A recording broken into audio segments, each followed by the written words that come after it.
Good evening and welcome to the Greg Tompsett Sports Show. Tonight we are going to be doing a Underdog Bestball live draft, talking through some preseason football as Chris and I are watching here, and answering your questions about the Buffalo Bills and our preseason debut tomorrow. So, Chris, how are we doing this evening? Doing great. Excited to probably pick a team that loses to you again in fantasy, like almost every year. So looking forward to it. Yeah, we're gonna have some fun tonight. So I know we've been. I was watching Packers and Bengals. We're making fun of Sean Clifford, so that was always entertaining. Right now, the Browns and Washington are on. I was checking out some Giants and the Lions, and it is entertaining to remember how terrible some preseason football is, and tonight has been no different. It's been a lot of terrible football, but it's football, and football is wonderful in all its forms. In its worst form, it's better than 99% of everything else. It really is pretty fantastic. So we'll see. We actually have everything rolling here. Oh my gosh, we picked second and third in the best ball draft. Oh, great. Okay. So that's going to be interesting. We won't have a lot of time in between the picks, but we are going to put that up here on the screen. So we will be sharing that with everybody as we go through. And this will just give us a good excuse to kind of talk through players we're excited about or not all that excited about, and some different things from a fantasy standpoint, and give us some opportunity to kind of talk through some of the things that we'll be talking about this season. And, kind of going through some of the areas that we'll talk about with the Greg Tompsett Sports Show, because now we've done a lot of different things over the summer and during the spring that let us kind of branch out into some other areas. But we'll probably get back into some football focus here as we go forward in the rest of the fall here, and maybe even get into some, recaps going around the horn on some of the different games throughout the season, when we could talk about non-Bills games, but talk about our reaction to some of the football games. So I'm excited about this side of it. And I am now on the clock. Early in drafts, it's super easy. It's Justin Jefferson. I actually don't think it's crazy to pick Travis Kelce, but I'll just go with Jamar Chase. It's, super early. It's just a real safe pick, but I actually like one of the top three, because I like getting Jefferson, Chase, or Kelce, because they're just so safe for everything. But Tyreek Hill, any of those are easy ones. Who are you going to go with? I'm going with Kelce. Yeah. Just because of the positional advantage is still absurd. More so than anything. And Kansas City hasn't done anything to add additional receivers. Not really and truly. That's still they're going to be their bread and butter. Mahomes to Kelce, and I will take those points. Yeah, oh yeah. So last year, I know there was a couple different people who, the way that they framed it, and you look at the gap, I know based on most scoring, the gap between Travis Kelce and the number 2 tight end, which based on health, I think ended up being TJ Hockenson, I think was actually the number 2 tight end, depending on the system you were in, was the same scoring difference as the difference between Hockenson at number 2 and like Hunter Henry at tight end 22. Right. So it was, there were some metrics that if you measured it a certain way, it was the best fantasy football season any player has ever had, because of how different, how much better he was, how much of an advantage he gave you. And that, honestly, if you take him first overall, it's not crazy, like, to take him as the number 1 pick, because it's such a high floor, and it's weird to say that about a 34-year-old player in fantasy football. Yeah, like, where else are you going to get an 8-point almost guaranteed victory, for that required positional slot? You're not going to get that in your play cells week to week. Yeah, it's quite a bonus to be able to have that kind of advantage. So we'll see where these go. Lauren hanging out here with us, and might even jump online with us here in a moment. Yeah, come ridicule our picks. Come on. So we got a little ways as it comes back here, and as we go through. So what are you looking for here tomorrow with the preseason game? It's kind of hard to. Honestly, I was talking with Alex Brasky, for anybody who's in a chance to check out our show on Wednesday night. Alex was great, kind of talking through what he saw in camp.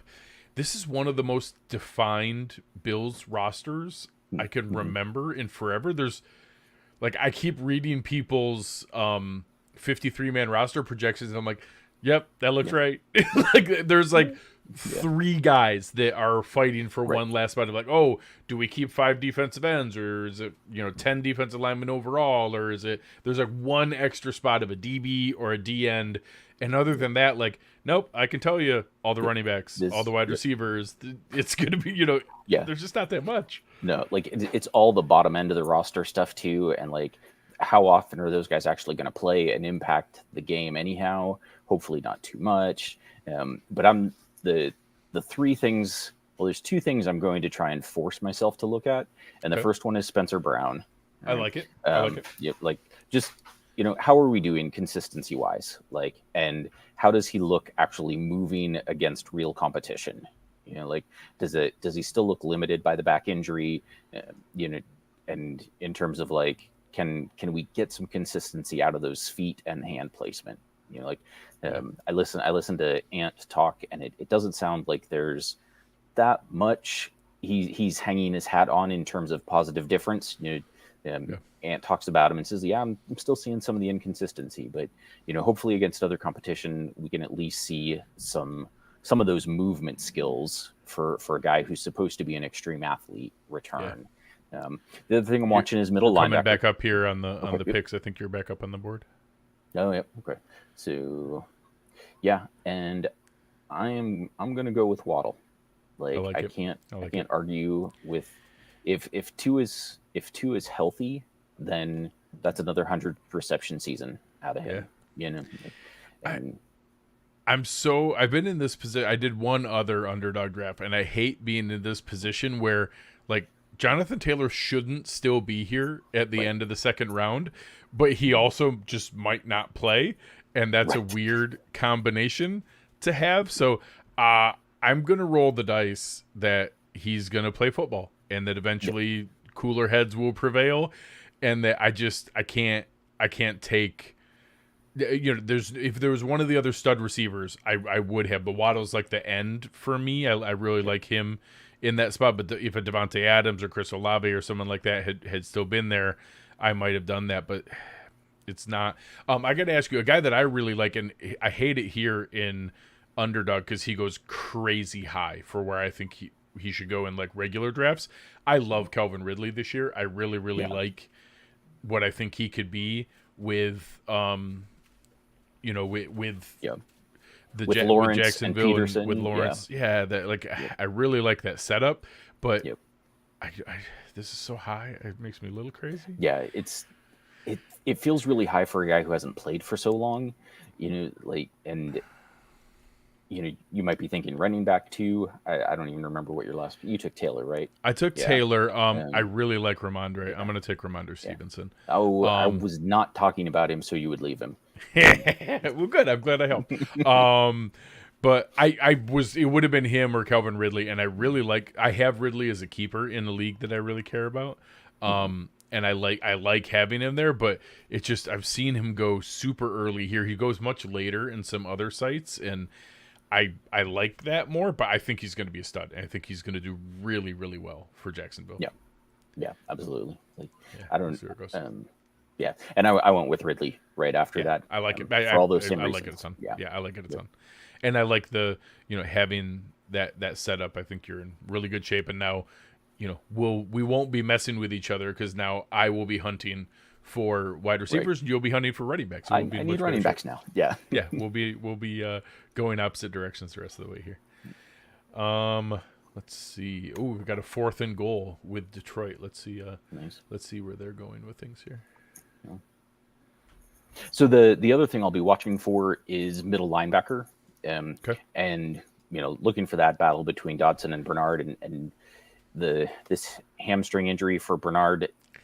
Maybe he doesn't even play tomorrow now at this point, but I'm a little curious. I'm not 100% what I'm going to expect with him, and I'm going to assume that they do not play him tomorrow just because of how conservative our nature is in injuries and things like that, and that it's just it's so much easier to let him sit and rest a little bit, and then you can still play in 2 other games if you want to.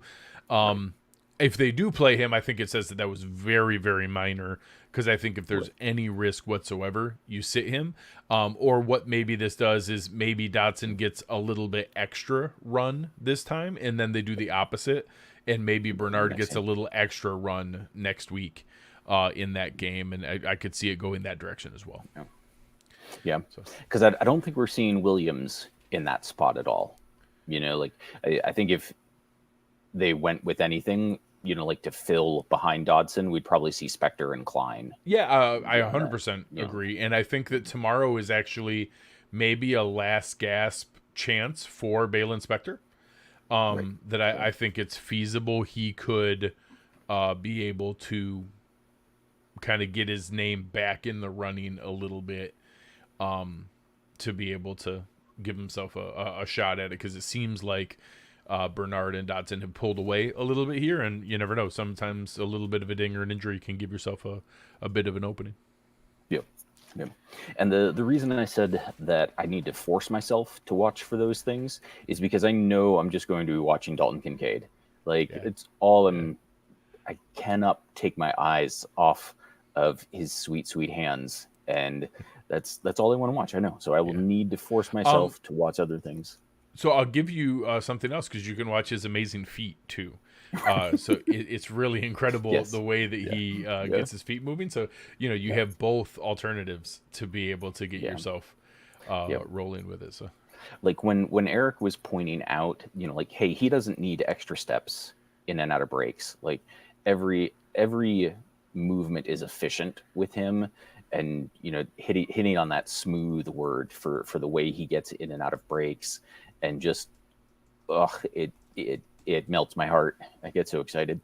So another this is a really weird segue, but speaking of hearts, I'm nervous. I saw the announcement that McDermott said DeMar Hamlin is playing tomorrow. Yeah. Yep. And I've known that was the plan the whole time. He has talked about the fact that he is going to play football, and doctors have cleared him, and the Bills have said they're going to follow his lead, and if he's ready, they're ready. But there's been a couple comments by McDermott that he's just tempered some things a few times that made me wonder. We're coming back up on the clock again here. Yep. That have made me wonder, is there a guy that is there a chance that they're not sure? And just some of those things. Tomorrow's going to be really cool to see. I'm happy for him. I'm excited, because I do think that some of that, once he makes that first tackle, gets that first good hard hit, it's going to set him up to be in much better shape. That oh good, I'm good now, I'm okay. And I think that can set him up to feel better, and I think it'll be a huge sigh of relief for many of us as well. For sure. Yeah, it's such I think everybody's hearts are in their throat, right now still for him, because you want to see him survive that first hit. Yeah. And I'm taking Terry McLaurin because I have a soft spot for Scary Terry. And I fear that he is, this latest version of Allen Robinson, and will never have adequate quarterback play to really highlight how wonderful a receiver he is. But I have a soft spot for him. I like it. I'm going to go with the other young receiver there that we're hoping for some quarterback play, which is Christian Watson. And that's that whole stretch. You have a stretch of London and Terry McLaurin and Christian Watson and everybody all at once that you're well, maybe it'll work out. I'm not sure.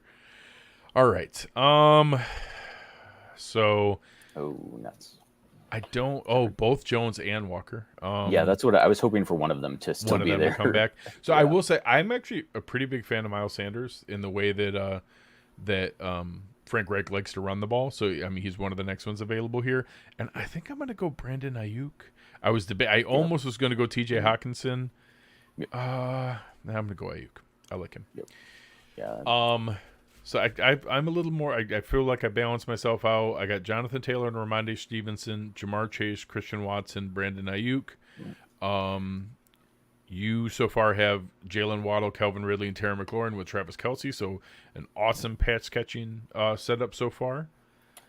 And I refuse to reach. I refuse to reach for running backs. So I like it.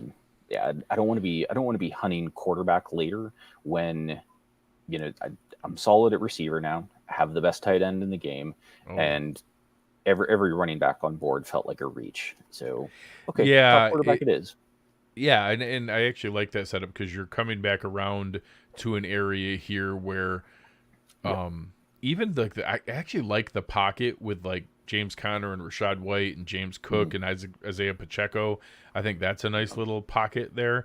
And then I know some people feel strongly about Javonte Williams or DeAndre Swift or J.K. Dobbins or Cam Akers. A lot of guys coming back from injuries that, whichever one you like or don't like, there's definitely still some upside. Like I said, I actually like Miles Sanders a fair amount this year. Yeah, There's a part of me that doesn't like Rashad White, but then I look at that team and I'm like, what else are they going to do on offense? Are they going to trust Baker Mayfield to Mike Evans? So I'm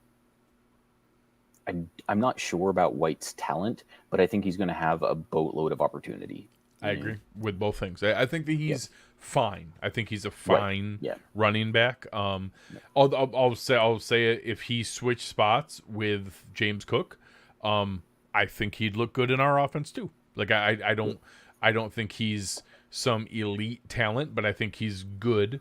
And if you get opportunity in the NFL and you're pretty good, you're gonna do fine. Like that's just, unfortunately, that's the reason that Lauren is shipping DeAndre Swift and Taylor Swift, so that it's efficiency. It's not having to worry about the. So we'll see how it goes, and we'll bring Lauren up here so she can make fun of our teams as we go. Lauren, good evening. How we doing? Hey, I'm good. How are you guys? Hey, good. Just having fun. We're making fun of Sean Clifford, which that's been entertaining. We're not a bad time. Yeah, it's always a good time to make fun of Sean Clifford. We're watching preseason terrible football. It's the worst. It really is. It's very, the best. very terrible. It's the best. It's the best of the worst. Worst, yes. It's so happy to be back. It's such a bad product. It's the worst of the best. Yeah. The weird part is like there are guys where like this is their opportunity. This is like the most NFL football they're ever gonna play in their entire life. So like I feel for some of them where like, hey, this is a huge opportunity for you. And that God bless them. I want it to go well for them.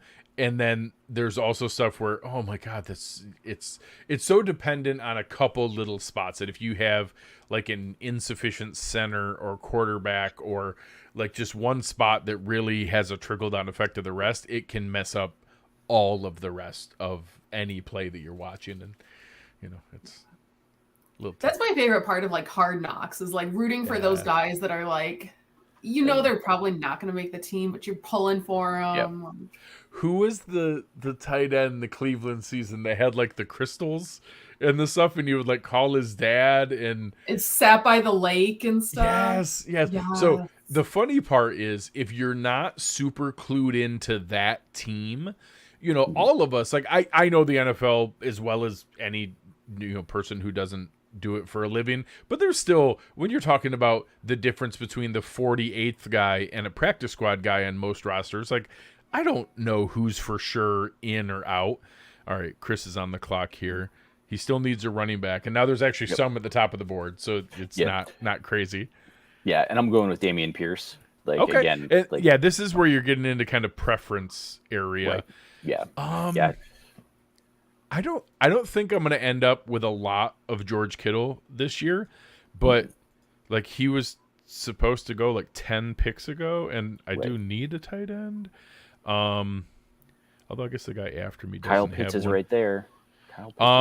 So I don't care which one I get, and I love George Pickens, and I just want him on my football team. So I'm going to pick him, and I'll just take one of the tight ends on the way back out. Even if this guy takes one, like I don't really care if it's right. Nobody can say enough good things about Waller right now and what Daboll's doing with him in that Giants offense. So I don't care. And if this guy, you're not worried about like Waller being injury prone? A little, Or at this although age, I guess injury prone is wrong, but like, yeah. Yeah, and I will say older. I like him a lot more in the best ball format like this than I do in other ones where I have to like make the weekly lineup decisions and things. Mm-hmm. But I'm gonna take Kyle Pitts. So I just keep take him. All right, and getting into that spot where he's still really, really good at football, and I'm just going to assume that he won't continue to have weirdly horrible luck in the end zone. How many leagues are you in this year? Wait, still two. I trimmed it back. I've reduced. He says that it. every year. He says it every year. Well, no, I really did this year. I really did. Like I really pulled that, but it's still relative. Like instead of it was 23. Then 23 is way like, and I say 23 in that none of these that we're doing right now, none of those count. So there's 23 leagues that I had to set a lineup and do waivers on Tuesday night and like accept or reject trades and like the whole deal, like manage the team, not best ball draft and go kind of stuff. So that was too many. And I was like, hey, and I was bad about saying no to things. So now I'm still doing the Scott Fish Bowl, which is a really cool opportunity. I still have a handful of dynasty leagues that I do care about. I'm in the one Buffalo Media one. I'm in a couple, my longtime one that's like my favorite with all my friends growing up and college friends. And then I'm in a handful of others, but I'm going to try to keep it in the low teens this year. So I'm really hoping I can keep it to like 13, 14 would be great. We'll see how I do. But like do you have a panic sponsor at like for this 12:30. Yeah. Oh, go sorry, Chris. No, go ahead. Okay. Say that panic at like 12:30 when you get like a notification that somebody's not starting, and you have to go like, find a new player or like do a roster move. Oh, yes, those are not great. Those are not great. I will say part of the reason is that modern technology has made it way too easy to be a degenerate. Like it's way more manageable than it should be. It should not be as functional and as doable as what it is.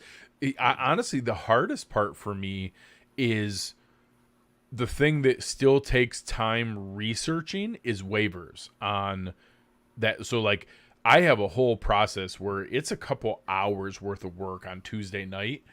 Oh my gosh. So I'm watching Cleveland and Washington, and there was just a legit, so that tweet I had that kind of went crazy. Someone just did that in the game. Like the tight end had it and was like trying to hold on to it, and the guy took it from him and ran it back for a touchdown. Just like took it straight out of his hands. I'll take that. Oh, that's a bad day. And there was a penalty on Cleveland, so it didn't count. But yeah, the tight end caught it on a turnaround, and the guy just ripped it out of his hands and took it back for a touchdown. It didn't count, but it's Cleveland, so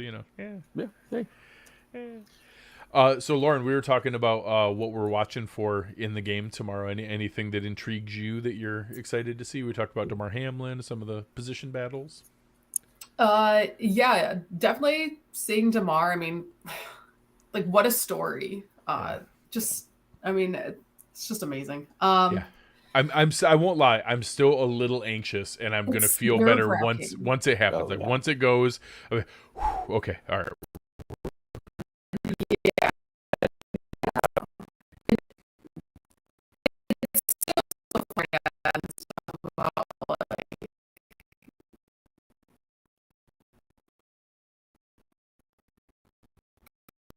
I'm going to draft a guy that I'm watching for tomorrow. I just took Anthony Richardson.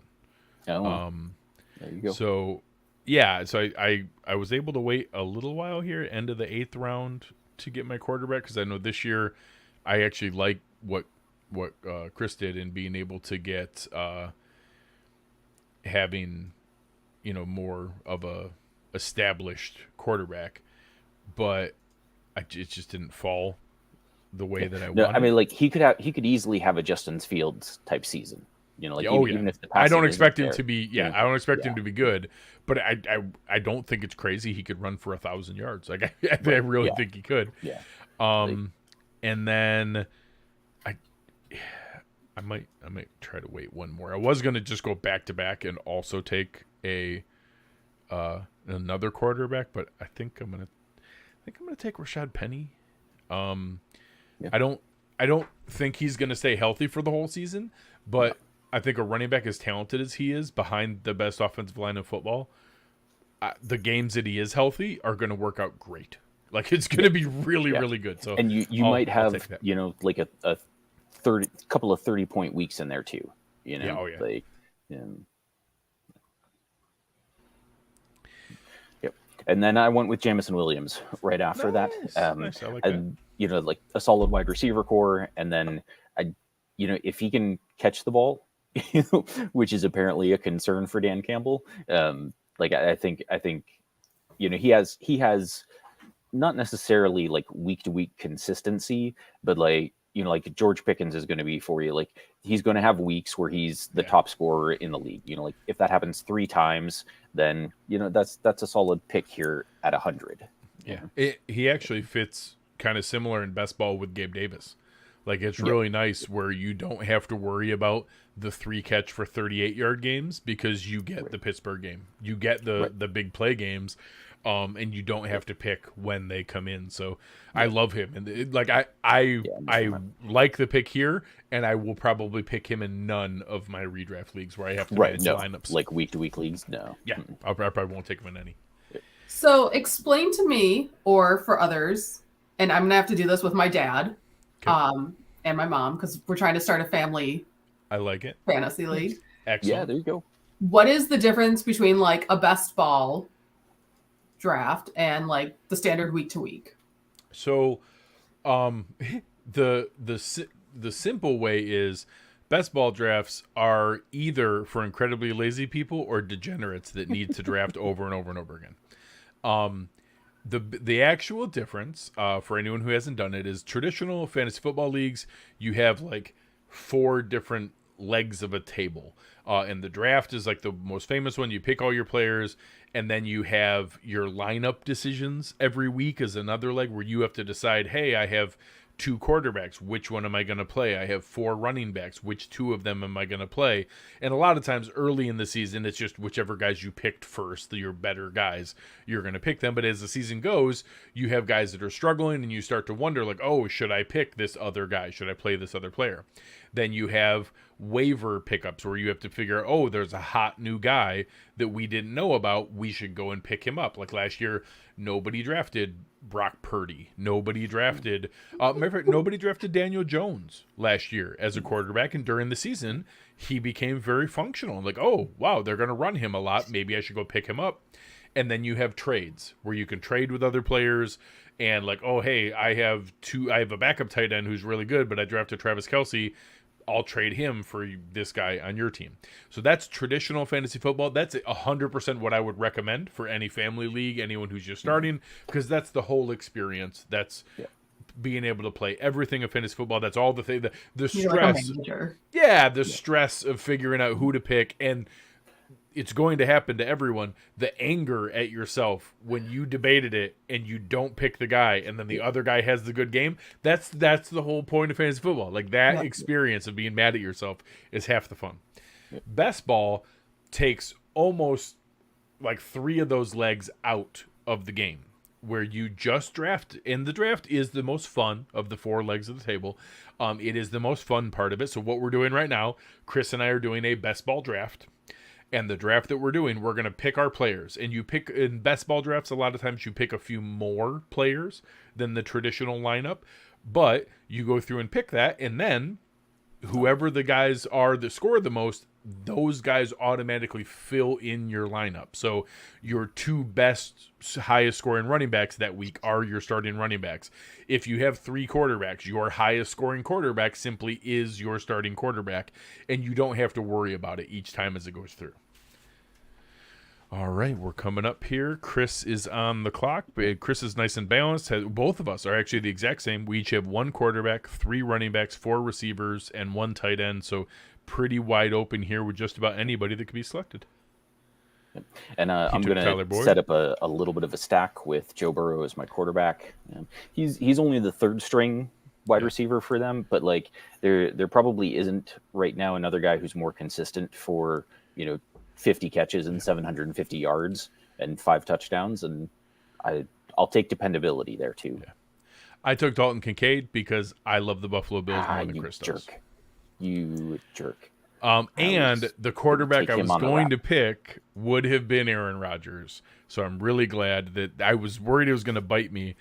But the combination now of having Anthony Richardson and Aaron Rodgers makes me feel very, very good, because now I'm not dependent on Anthony Richardson. And I do think that Aaron Rodgers is going to have a really healthy floor. Like, I don't know that he's going to have some 4,500 passing yard, 4,000 or 40 touchdown season, but I do think he's going to be pretty good. I think the Jets are going to be pretty good. And that if anybody's watching, Lauren, matter of fact, I'll save it. We'll talk about Hard Knocks here in a minute. I think they're going to be fine. I think he's going to play well. So I actually am really happy for waiting as long as I did. I'm pretty happy with the combo that I ended up with from a quarterback standpoint. Yeah, my hesitation with Rodgers would be like the Jets offensive line still seems shaky, and he's close to 40 years old, and like for a backup quarterback, like the reason I just took Geno Smith is because I think he's going to play 16, 17 games pretty reasonably. Well, and big difference. You probably only need those 2 and are probably good, and I probably need a 3rd quarterback. Right, yeah, that's true. Yep. So you now get an extra lottery. So I will say my normal strategy in these best balls is to take one of the stud quarterbacks. My preference is to get an Allen, a Mahomes, a Jalen Hurts, or a Lamar Jackson. I have those 4 as like a top tier for me. And then next you have your, Burrow, Herbert, and maybe Lawrence. I don't put Fields in there, but some people do. I'm not ready to do that. Ideally I get one of the studs and then one of the guys we just took. So I'll wait and I'll take a Rodgers or a Richardson or a Geno Smith or whoever. I don't even really care. Yep. Kirk. I got Kirk in a lot of leagues because he plays every game. Yep. Derek Carr, I don't even hate as a backup. Yep. He's probably my cutoff of guy. Yep. And as long as I get one of the studs and somebody Derek Carr or better, I take 2. Yep. And then you can then focus everywhere else on that's an extra running back, an extra wide receiver, whatever it might be. And then sometimes the same, matter of fact, you have another luxury here, in my opinion, when you have one of the 2 stud tight ends, you're also in that boat where if you have Travis Kelce, what are the odds one of your other tight ends is going to outscore him or ever matter? You pretty much just need like, hey, don't take another guy who has bye week 10. That's about it. Yeah. So you're going to get 2, in my opinion, 2 extra lottery tickets because of having the higher end quarterbacks and Kelce, which is nice because it lets you dabble in that space. Yep. Yeah. Like, so you mentioned Derek Carr. Like my cutoff is usually Jared Goff. Yeah. Right there. Yep. Did y'all see the picture? I think the Saints tweeted of Derek Carr. Like, I think it was from yesterday. He looks ripped. Like, yes. Seemed to do a lot of. Yeah. He definitely looked like he had a healthy workout off season. We'll see how that works. 'Cause I think his brother had a little bit of that issue where he got a little too muscular. But we'll see. I'm not 100% sure. Yeah, I haven't discussed it with my husband yet because he's a Saints fan. Oh, okay. Yeah, I'm curious what he thinks. I need to bring that one up. Yeah. We need to find out. So, before I ask Lauren, Chris, are you watching Hard Knocks? Do you do Hard Knocks? Not usually. Usually. Like, yeah. I mean, I tried when it first came out, but I guess like I just wasn't that into it.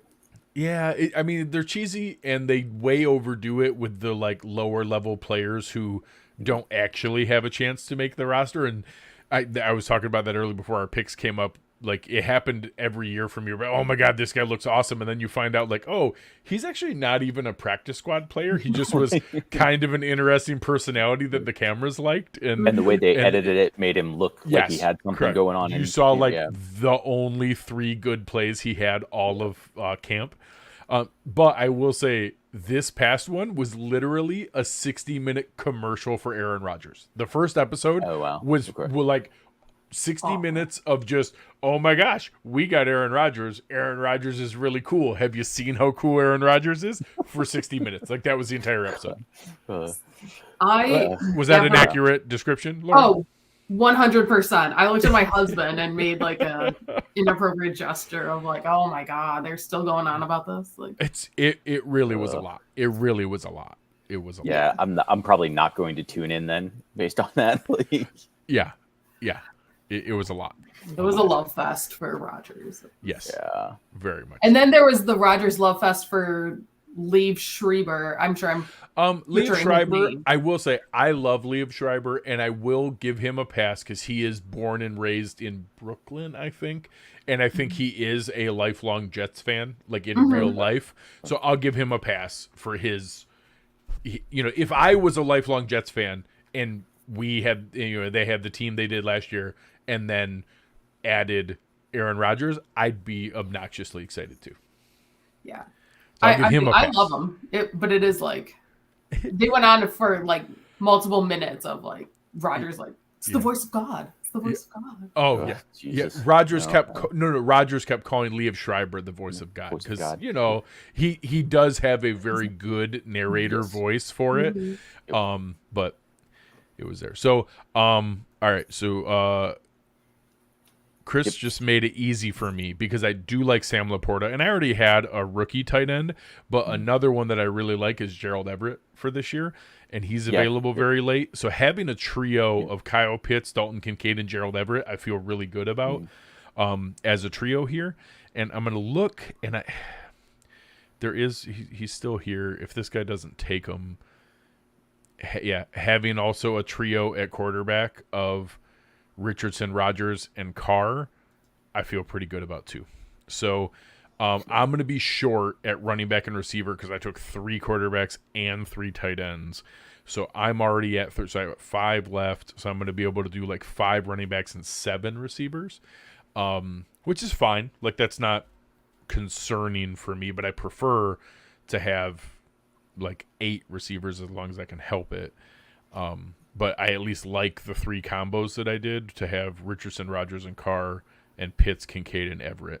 So I at least am happy the way it came out, even though I don't love the way I'm structuring it. Yep. And now, Chris, you have Laporta and Kelsey. I've heard a ton of really good things about Laporta and how used he's being in Detroit. Yep. As far as I can tell, Lions fans are excited about him as we are about Kincaid. And I liked him coming out of Iowa too. There was a lot of good work in Iowa. And then, really I'm like, who's got the most upside from tight ends that are available now? And I know there's supposed to be a thing about rookie tight ends, but I'm going to believe in Dalton Kincaid. So I'm also going to believe in Laporta. And if Kelsey goes down, I'm done anyhow. So, so try and get some upside in that pick out of Laporta. I like it. So I think that's a good spot. And then let's see. I think Burrow and Geno, I think you're in good shape.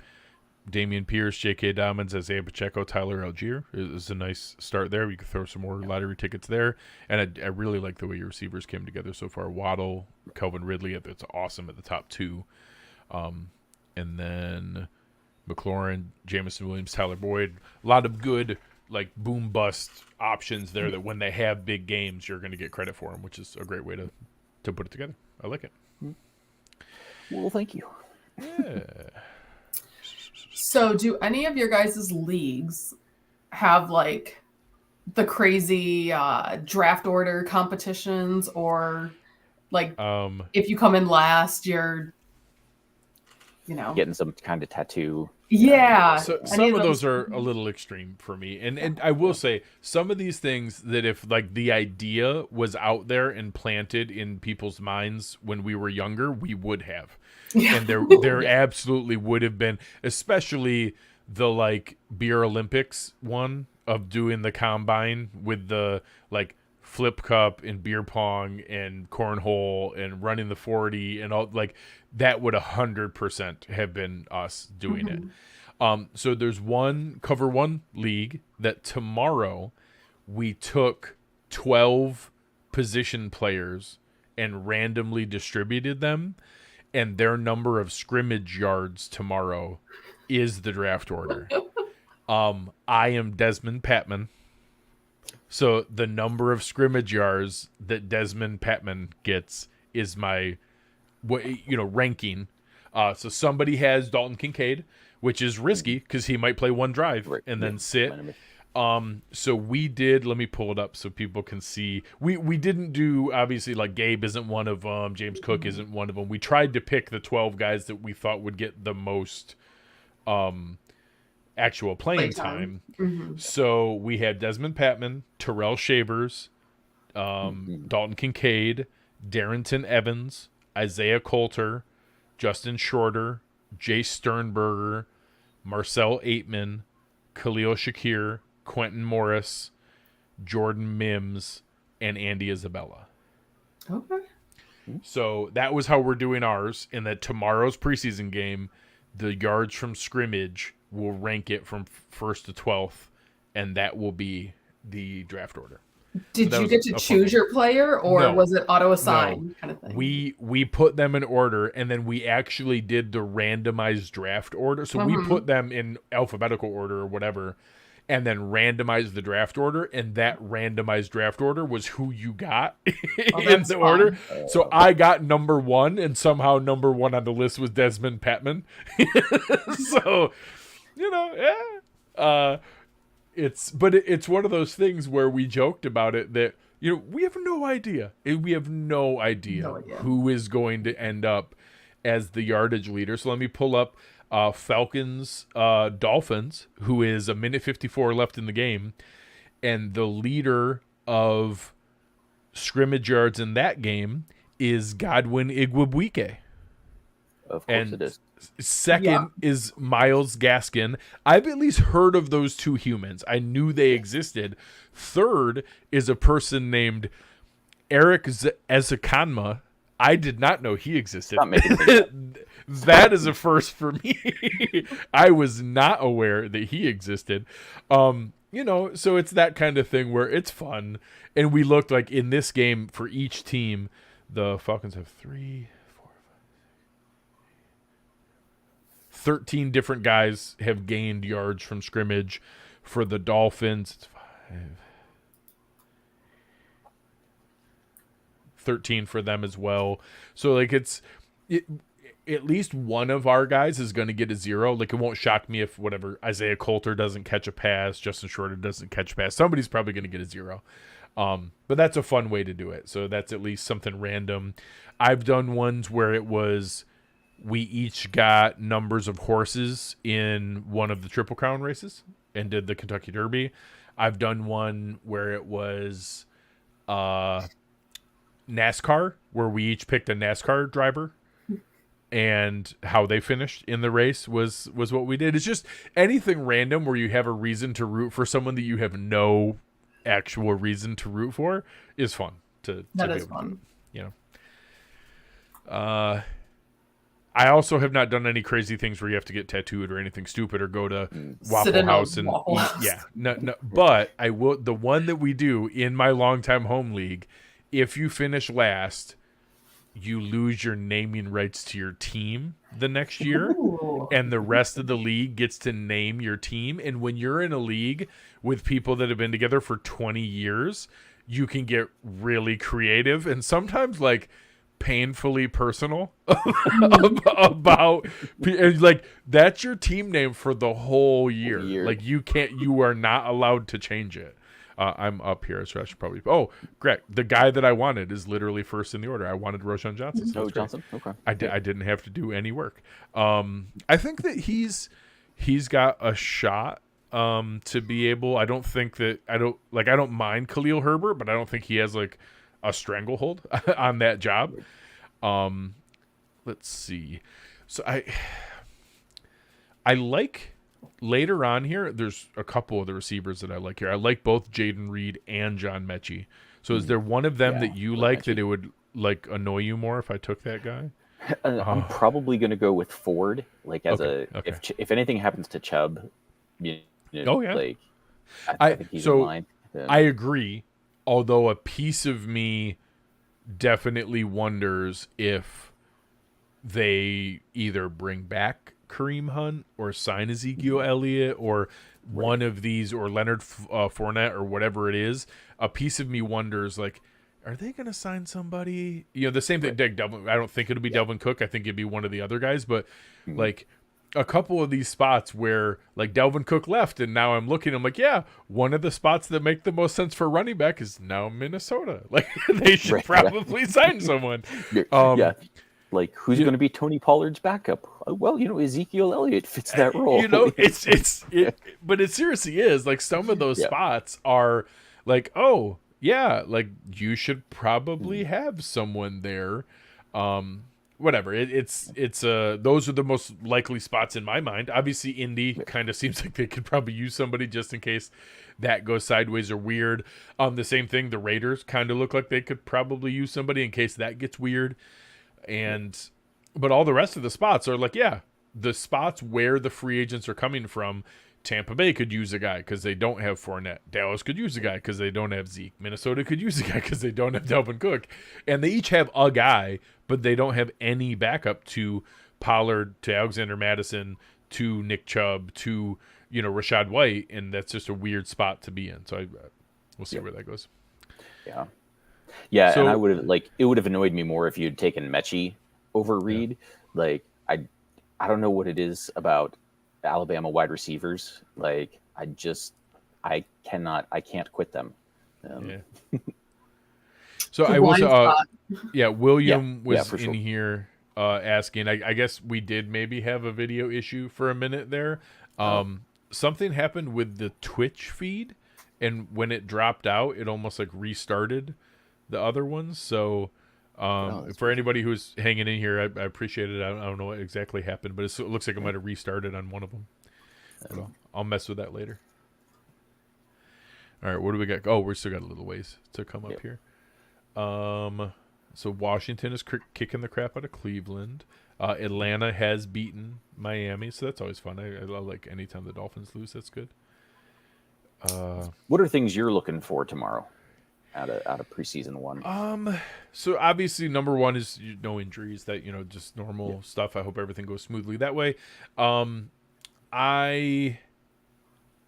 I want to see some of the younger guys play. Regardless, like I don't think that Osiris Torrance is going to win the starting spot. I think that it's so much safer to go with Bates that he's going to win. But I want to see how he plays. I want to see how Bale Inspector plays in the same thing. Like, I don't think he's going to overtake them, but I want to see how he plays. I'm interested in what he does. Some of the depth receiver things I think are interesting. I don't think we're going to see a ton of. I think we'll see more Khalil Shakir than we do like Trent Sherfield and some of those things. So we'll see where some of that comes from, but a lot of the younger guys, I want to see how they look and how those guys come along. We've got some really interesting depth on defensive line that I think is gonna there's been a lot of talk about like Cortez Broughton, and we still have like Eli Ankow and Kingsley Jonathan and some of those different guys fighting for priority practice squad spots and things. And I wouldn't hate being reassured a little bit that maybe the quarterback play isn't a complete disaster. So we'll see where that goes on their part of it as well. Man, Washington is just destroying Cleveland, so that's fun. All right, we got a couple more coming up here. So as you're getting ready to kind of finish out your team here, I think we each have 3 picks left. What are you thinking, like, position wise, even if it's not the specific players? Yeah, I'm still looking high upside wide receiver and probably one more tight end. Probably, if there's somebody I like at running back, then maybe I'll hit that again. But I'm usually pretty content with 5 at running back, and so a couple of more shots at hitting that lucky streak at a wide receiver, a couple of the spots, and then probably still another tight end too. Yeah, I'm good. Obviously I went early with quarterback and tight end, so I'm good there. But that means I'm scrambling at running back and receiver. So I still want a couple more of each. I'll probably do 1 running back and 2 receivers. Just at running back, I might take a flyer on Kareem Hunt and just hope that I get lucky on where he lands. Yep. Chase Brown, now I usually just look for a backup in a decent offense. So like Malik Davis, I could roll the dice that Dallas doesn't sign anybody to be the backup to Pollard. Or Tyson Chandler, take Ty Chandler and hope that Minnesota doesn't add anybody as the backup there. I'll probably do one that way. And then receivers, there's still, I guess it's possible that Mecole Hardman could have a connection with Rodgers. Yeah. How many years have we been talking about, that third guy out of Kansas City though? All those guys. Yeah, so it's both Justin Ross, Richie James, Sky Moore, Kadarius Toney. I have no idea who's gonna do something, but again, in this best ball format, you can still at least take advantage of the good games as they come up. So it's at least something to. I've got one guy I believe in, and I if the quarterback can stay healthy, I love his talent, I love his intelligence, and I just think Hunter Renfrow needs to get out of Las Vegas and come home to Buffalo. Come on, Hunter. Come on home. Come on, buddy. So I'll take Chase Brown is my last running back, and now I'll just do receivers to close it out here. In this one, there's enough buzz around Tyquan Thornton that I think he could have a couple big games where, I doubt that he starts for me more than like 3 or 4 games, but it might be, if you give me 3 or 4 of the games where he ends up with a touchdown, all right, I'll take it and get a couple big plays. I can make that work. Yep, I like it. And a sneaky one that I'm probably going to take right now, Michael Wilson, I think has a chance to emerge in a terrible Arizona wide receiver group that is all munchkins and then him. He's a guy that, as he's available later, I will probably take a look at. So I'm going to roll the dice that I can get him on the way back. I'm going to take Thornton and then see if I can get lucky and get Michael Wilson, Tank Dell, Puka Nacua, Josh Downs. I'll take one of the rookie guys later to see who's there. And actually in best ball, Mac Hollins, I think, has a similar possibility that he could get a couple decent games. And I'm going to take Gesicki as that last tight end. And if it works for a tight end in New England, I know he doesn't play tight end, but if they can work him in at all, I think there's reasonable upside with him. It's not something I'm excited about, but this is a little bit of low risk, medium reward territory. Yeah, I think that's a smart way to do it. And, obviously we've seen Belichick use the receiving tight end role before, and this late, what's it matter if it misses? It's these are all shots in the dark.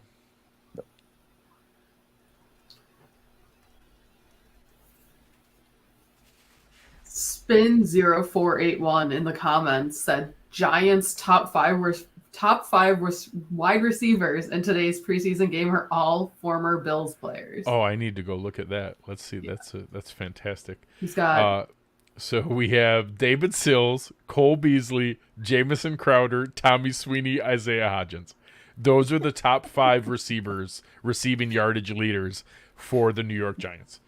That is a fantastic find by Spin. That is awesome. so amazing.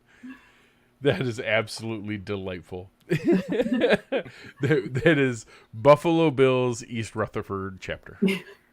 We're gonna need that pipeline to like start producing this way a little bit, though. Well, but the funny thing is, none of the 5 of those guys would make our roster. Oh, I don't mean them. Right. Yeah. Mm-mm. You know. I wanted Saquon. Oh yeah, no, Yeah, hey, if they could send, yeah. or if they want to leave, Dexter Lawrence wants to find his way back here, I'd be fine with that. Who's their monster defensive end from last year? Their rookie. Thibodeaux. Yeah, Kayvon Thibodeaux. They got a couple guys that I would very much welcome. Was he LSU? Which of the Oregon? Yes. Yeah, yes. Oregon. That's what the funny part was, is that he went to Oregon and he has the most LSU name in the history of Right, ever. yeah. His name is Kayvon Thibodeaux, but he went to Oregon. Like he just, Yep. There's actually like a town right by, well, we're pretty close to Baton Rouge called Thibodeaux. yes, of course there is. Yeah. Of I used to course live down there there. is. That's why I was like, wait, is that an LSU name? Yes, 100%. I mean, it should be. It looks like it is. So this is also the time in these best ball drafts where I go and look and like, oh, I have 3 receivers with bye week 6. I should probably make sure not to pick a 4th receiver with bye week 6. And luckily, none of them. But I can't take Allen Robinson. I can't take Kelvin Austin. So I need to make sure not to take a receiver with bye week 6. In bye week 11, I'm going to be in trouble because I got 2 of my quarterbacks and my top 2 running backs. So I got to make sure not to try to stack any more of those on top. I'm going to be hurting week 11. Were you guys ones that like refused to draft like Bills players?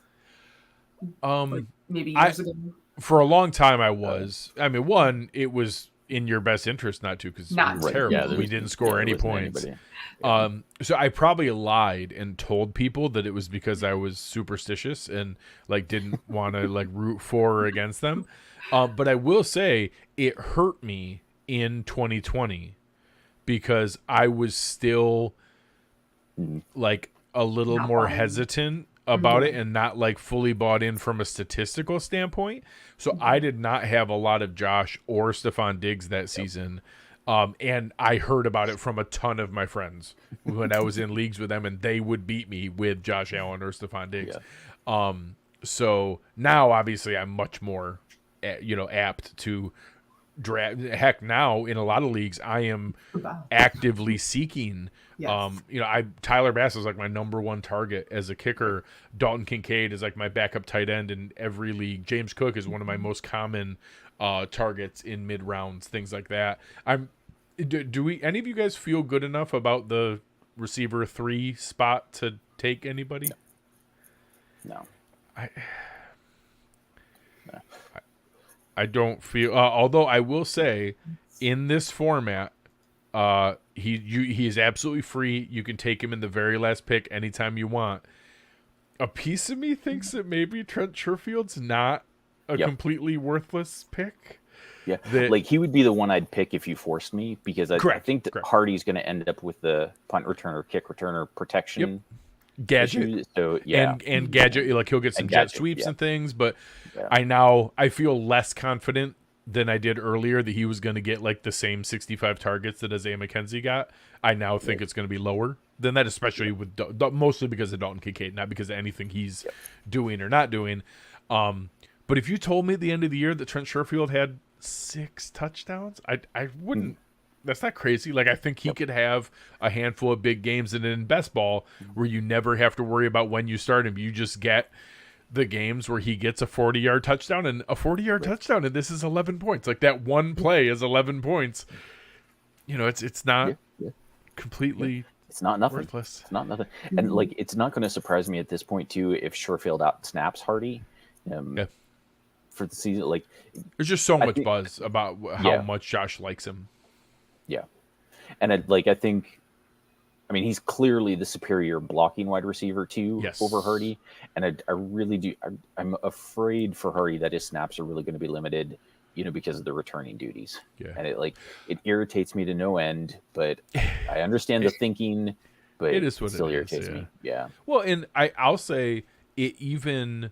Oh, look at this. I'm sorry. I'm gonna do something based totally on recency bias here. Okay. And take Tank Dell. And, nice. Yeah.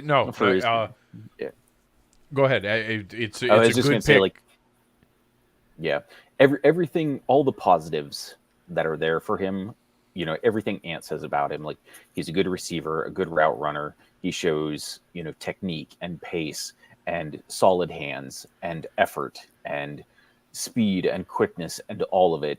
And I wouldn't take him, as Brandon Bean, I wouldn't have ever taken him, right? Yeah. Because I'm like, he is going to be, killing physics if he succeeds, at his size. Well, like we said, who was it? I think it was Nate Tice that went and showed that we got into that chain about, and it was like, Anthony Carter in, I think you pointed out was a 12th round pick in the mid 80s. Yeah. He was drafted in a round that no longer exists, and that he is the entire history of guys that light. And some of it is kind of random because Deshaun Jackson's not actually that different than Tank Dell, and that Devontae Smith, it's like 6 pounds difference between the two of them, maybe 7 pounds. Isn't he like 6 inches taller though? He's quite a bit tall, but I'll even say, he's 6 foot. Devontae Smith is 6 foot 174. I guess I thought I had him taller. 6 foot 174. So I think Tank Dell is it 5'8"? Yeah. 5'8", 168. So I'll even say honestly, I don't. If you're going to be 168, I'd rather you're 168 and a little bit shorter, right? Because you're like, So Deontay Hardy, the fact that he's 5'5" or whatever he is, 5'6", and then that he's at least like stockier and more powerful. Yeah. A little thicker, a little more solid. Yeah. So I feel like he's more sustainable. And I will say in today's NFL, I use Devontae Smith as my comp, not from I don't think there's any chance Tank Dell's as good as Devontae Smith is, but Devontae Smith, had a very successful high volume season in today's NFL, being like rail thin, being like smaller than I was in 6th grade thin. Yeah. And you're like, hey, maybe the new rules in the NFL, maybe it's feasible. Like he had 136 targets and 95 catches, and he's missed 0 games in his first 2 seasons in his NFL career, 34 games out of 34. Maybe Tank Dell can play and hang. honestly, I had the same concerns about Devonta Smith's frame coming 100%. Into the league. I was like, how is he going to hold up? Like the first guy who gets a solid tackle on him, like a for real NFL, shoulder pads to his gut tackle, is he just going to crumple? And it is translated. Credit to him, it is translated for him. Maybe Tank Dell can do that too. So after my pick, and I had my cue ready, I talked about Mecole Hardman, I talked about Michael Wilson, I talked about Darius Slayton. I actually probably would have taken Chase Claypool, and Tank Dell was like my last guy. So I took Trent Sherfield, the last pick of the draft. I did take Trent Sherfield. So it, just a flyer there on a guy of what it. So let's look at how the teams ended up before we wrap up here. So Chris, you had Joe Burrow and Geno Smith. I think a very solid start there, and didn't need a third quarterback. Damian Pierce, J.K. Dobbins, Isaiah Pacheco, Tyler Algier, Jerome Ford. Nice lottery tickets with Algier and Ford, and good running offenses if the guy ahead of him get hurt. Waddle, Ridley, McLaurin, Jamison Williams, Tyler Boyd, Donovan Peoples-Jones. That's an interesting one. I missed that one. That was an interesting one. Hunter Renfrow, obviously. We'll wait until we can bring him back home to Buffalo. And then basically you're, having the good picks you did at quarterback and tight end gave you a free flyer on Tank Dell to be able to have as a 9th or as a 8th receiver. That's a nice setup the way that happened. And then Kelsey, Laporta, and Gesicki. That turned out really nice. Yeah, I'm actually excited about that one. I wasn't sure how I was going to do, because usually when I do one, like I don't have anything else going on. Like I stay pretty You're not focused. talking. And, Yeah, you're like, not I'm talking not about random talking, other things. Yeah. So no, I was actually pretty pleased. Maybe I do better when I am distracted. I probably overthink things. So Honestly, there's something to that. Sometimes it is nice to be able to just have the thin slicing from Malcolm Gladwell, like just having the quick immediate choice of things. Well, all right. Thank you guys. Appreciate Spin and Billy and William and the guys that hung out with us here in the chat. This was a lot of fun, and appreciate Lauren and Chris being able to come up on screen and be able to hang out with us here tonight. And tomorrow, if you guys are here, you can hang out. I know that our guy Anthony Prohaska is going to be doing a post-game show right after tomorrow's Indianapolis Colts Buffalo Bills preseason game debut. So jump on and hang out with Anthony and have some fun there. Absolutely. All right. One last thing here before we wrap up. We're going to see if I can embarrass myself real quick here.